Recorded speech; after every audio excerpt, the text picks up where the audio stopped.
why is this an opportunity? And Africans don't like to joke with such opportunities. African startups are often confronted with the same standards and expectations as startups in Silicon Valley. But what are these expectations, and how do African companies react when working for the same goals under the same circumstances? My name is Antonia Lorenz, and this is the Foundality Africa podcast. On today's episode, we will hear from Emmanuel Gbolade, co-founder and CEO at Termii, a Nigerian communication platform that enables businesses to use messaging to verify and communicate with customers. So I'm Emmanuel, that's Emmanuel Gbolade. So currently the CEO of Temii, and Termite, we basically support African SMEs. So we provide them with APIs that allows them to both verify and communicate with customers. Termii was part of the last YC cohort, arguably the most prestigious accelerator in Silicon Valley. Emmanuel will tell us about his experiences and learnings with Termii and at YC, plus his advice for African entrepreneurs, as well as his take on customer retention and why it's so important. But let's first start with Emmanuel's journey of becoming an entrepreneur. After I finished school, I studied urban and regional planning. So urban and regional planning, it's like city planning basically. So after I finished that, I went into tech. So I did a lot of side gigs, like a digital marketing consultant basically. So I went into digital marketing, studied about that basically. So I worked with a few companies as consultants, more than 15 or 20 companies on different projects and all of that. So I fairly have some experience in tech space basically as a digital marketer. Emmanuel gathered a lot of experience in tech and digital marketing, and he became an expert in that, even though that wasn't his field of study. And it was that journey which gave him a job as a CTO, where he also first discovered an issue that would turn out to be an important part of his journey. I think it was during that period I got to join Hills.com.ng at that time as CTO then. So it was then I got to know more about the first version of what we started working on at Termite. So it was just like at that time, they wanted to be able to automate customer sales journey or sales process whenever the people sign up on your platform and all of that. So currently, what was available was using emails to try and communicate with customers and also see how to retain customers on the people's platform, which was not really effective in Africa because people hardly check their emails, or if they eventually do, it might take like a day or two or something like that.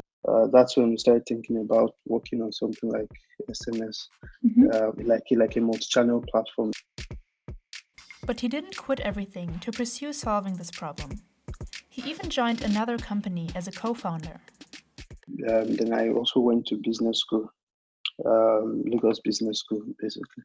I think it was when I finished Lagos Business School, I just felt what I was doing previously was not working. That's when I had to start working towards the current model that we are doing. Maybe not exactly the way it is, but the initial point. Basically, from that, I still joined Accountia. But while at Accountia, I was still working on the idea and all of that. My current co-founder, we both came together to work on it. It was still part-time. So we're working on the idea and all of that until I finally decided to start full-time. So why didn't Emmanuel start with Termii immediately? It was just working with different organizations, getting to gain experience and learning what I could learn from different space, fintech, edtech, and all of that, just to know how exactly to serve each of these sectors effectively. Yeah. His experiences working in other projects gave him a safer space to learn about his customers. However, he always had his idea in mind, and he was able to craft a plan for when the idea was mature enough to actually execute it. Which brings us to our next topic, Termite. What is it, how it finally came to life, and where it is now? So first, we start with what Termite provides. We basically support African SMEs. So we provide them with APIs that allows them to both verify and communicate with customers across multiple messaging channels. So they basically use email, SMS, and an instant messaging channel to verify and communicate with customers. And they do it in 3 different ways. We provide a feature that allows them to generate one-time passwords for fintech and for other kind of businesses that uses to verify customers' transaction. And then we have another feature called Switch that allows customers to send cross-channel messaging and insights that provide much more engagement insight, and also to determine the status of phone numbers and also customers' details. And we have around 2,000 businesses currently on the platform. And we're doing around 12K month on month in revenue. And especially in the current COVID-19 crisis, Emmanuel and his team see how crucial their solution is. We are seeing the impact in specific companies. For example, during this COVID period, we've been powering most of the health tech companies, that are playing a front line, especially in Nigeria and for us. And you are reaching over 100,000 people on a monthly basis. Like, you see messages like emergencies, notification. You see messages like people needing medical requests and all of that, medical attention, associate location. And these messages are going through. They are not having issues, right? Imagine someone needing medical attention somewhere and the message could not go through. It's like a matter of life and death. So you are seeing those impacts. Yeah. But the impact they have can also be shown by numbers. We are seeing the numbers grow every day, like more customers, more companies default from other places to join us. So before the end of the year, we should have seen our numbers probably tripled, even good there. And currently, we are gradually supporting more markets. Of course, it wasn't always like that.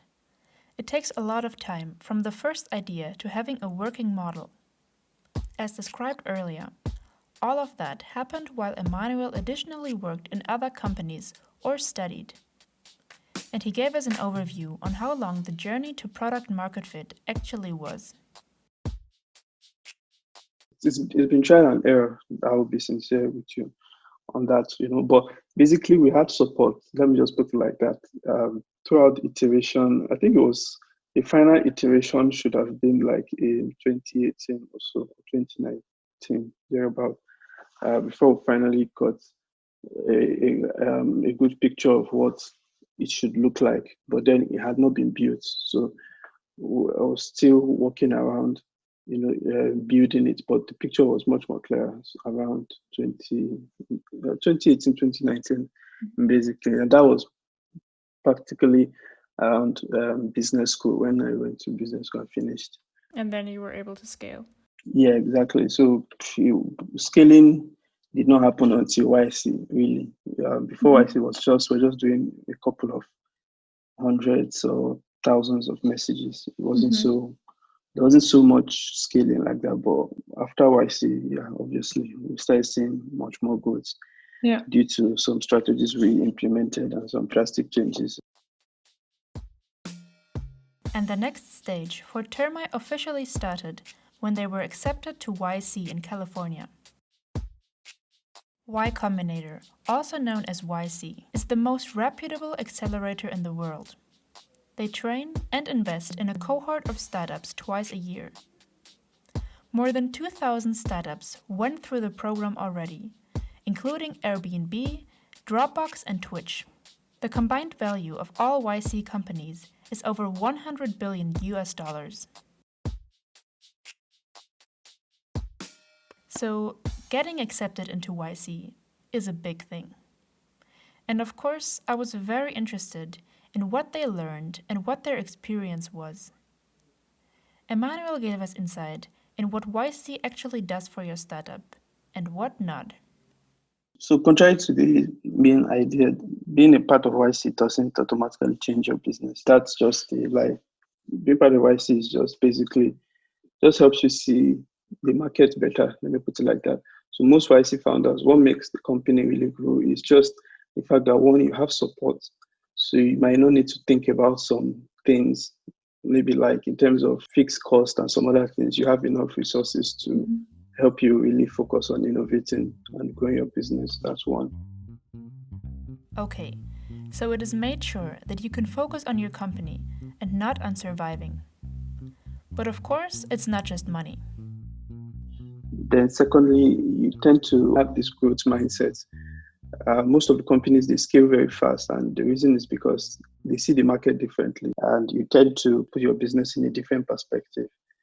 That's really what helps you scale. Besides that, there's really no special thing like that. But yeah, so while there, we had to position our business properly. We changed our messaging, positioned ourselves in terms of what we're telling customers, what we're selling to customers, and how the platform was operating. Yeah.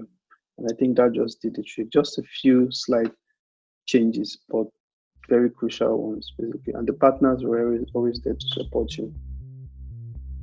And lastly, YC is known for very intense growth. And then your targets, you tend to try and push yourself against impossible targets, basically. And because you could stretch yourself on that, you tend to do some things that you didn't, or you initially didn't plan or feel that you could do before. Emmanuel also told us about his biggest learnings and his changes in mindset. Because you can tend to learn from a lot of people, businesses like Airbnb, Silicon Valley companies, or CEOs done. And basically you're expecting to hear some special things they've done. Many of them didn't really do special stuff. Some of them, while starting, they actually had a lot of issues. But after a while, things changed, and that was just because of consistency. So making simple changes, but making them consistently and also with direction.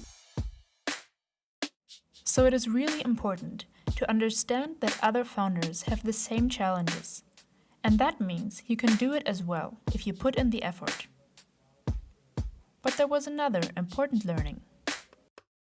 No matter how much I've raised, still think like a startup.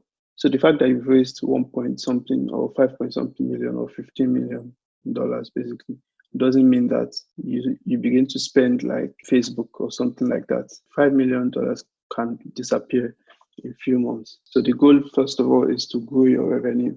Pick one specific metric and go after it. So initially, I used to have like maybe 5 different metrics. But when you have one single metric, preferably your revenue, you tend to, and you focus on it and put all energy or resources towards growing that single revenue. You actually tend to meet you actually tend to meet your goals, surprisingly. For me, that was a very important learning. Extreme focus on scale is something YC is known for. And with the right amount of focus, hitting your goals is actually possible, since you really optimize and put your efforts to the most crucial things for your company. But this has an effect. Not all companies are made for it, and many fail under that pressure. But this effect is a little different for African companies, as Emmanuel explains. So most YC companies, they either die or they grow very fast. That's one thing I noticed. So if you're a YC company, you choose two paths. And the funny thing is that the YC partners always know this. So they tell you beforehand. And I've seen many of the YC companies die. But something else I've noticed is most African companies that go through YC, just a few that dies. So maybe out of 50 or maybe 20 that's gone through YC, I'm just guessing, probably just 2 or 3 actually died. And I think that's because of the fact that the resources is not in Africa. So YC is an opportunity, and Africans don't like to joke with such opportunity. The YC companies are well positioned, right? And the mindset they have is quite different. I'm not really saying we don't have other Nigerian or African startups doing well, but it's few compared to the ones who are not doing well. But not every company can go to YC. So what is Emmanuel's advice for African startups? Because the truth is that when you get to us, you or any other accelerator, you realize that you are the one doing all the work. They don't do anything for you. If you're expecting, well, when you get there, you suddenly just scale and grow very fast or something. It's a lie. You understand? It's not true. You get there and you realize that you do all the work. And in fact, if you don't do the work, I think they get tired of working with you. If you're not willing to put in the effort. So the first thing is to put in the effort. Then secondly is to focus on one single thing. You have many founders doing too many things. So they are running a startup, and in that startup they are doing X, Y, Z. You understand? So many things, and some of the things are not even related to the same thing. So, for example, if you're working in startup, if you have 3 features, just ensure that those 3 features are targeted towards a specific goal. So first of all, put in the effort. Nobody will do it for you, and also money won't do it for you. Second, focus your actions on one thing. Here is how Termite focuses. Right. For example, in Temii, we have 3 specific features, and the 3 features are complementing each other to serve one single purpose, which is messaging. Right. So messaging to verify, messaging to communicate with customers across multiple channels. So we do every single thing that we do is geared towards that goal of effective messaging at all costs. Ensuring that messages deliver. So anything we build around that basic principle of pushing out messages, right? And we keep it simple like that. If you check other platforms that are doing well, so they keep it simple. And his third piece of advice. Then also the last thing would be surviving. The truth is that, like I told you, we had to iterate many times, pivot and pivot before we finally even got into YC or anything. So one other thing is to stay alive, right? The market is not friendly. The market is built to kill your business, basically. So you have to do everything to stay alive. So like I told you, I had to work, I had to use money from side gigs and all of that to support the company. And even when you get investment, stay alive at any cost. It will be shocking to actually know, but most of our team are remote. So we hardly spend money on certain kind of costs that increases our cost. Not that we will not spend it in future, but we will. But then the goal is just to not to spend money anyhow, right? Marketing, we do marketing as cheap as possible. Like we try to focus more on marketing that doesn't cost us a lot of money. All those kind of things, just to ensure that you're alive. Because the truth is, it's only those that are alive that are going to be able to get to meet opportunities when they come.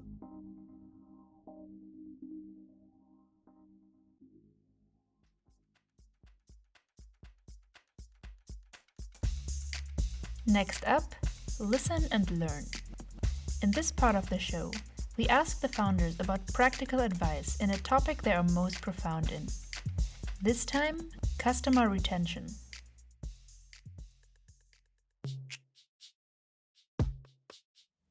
Termi's products help SMEs all over Africa to retain customers, meaning Emmanuel is a pro when it comes to this topic. And he explains why it is so important and how to do it effectively. It's actually important because it's easier to sell to an existing customer than sell to a new customer. So, for example, you have people, even if you signed up, people that sign up on your platform, at least they've heard about your platform already, right? So it's easier to convert them than when you are trying to convert particularly new customers. So, for example, I tend to see many companies focus on spending a lot of money on acquiring customers, and the more they acquire, the more they let go down the funnel. So it's not effective. So I think the most effective thing is upselling customers and also getting to get the people that are using your platform to buy over and over again. So, for example, our kind of business is not majorly determined on how many people that signed up on the platform. So even if we have just 200 people, the goal is to ensure those 200 people are spending as much money as possible. So it is easier to retain customers than to acquire new ones. But how do you even do that?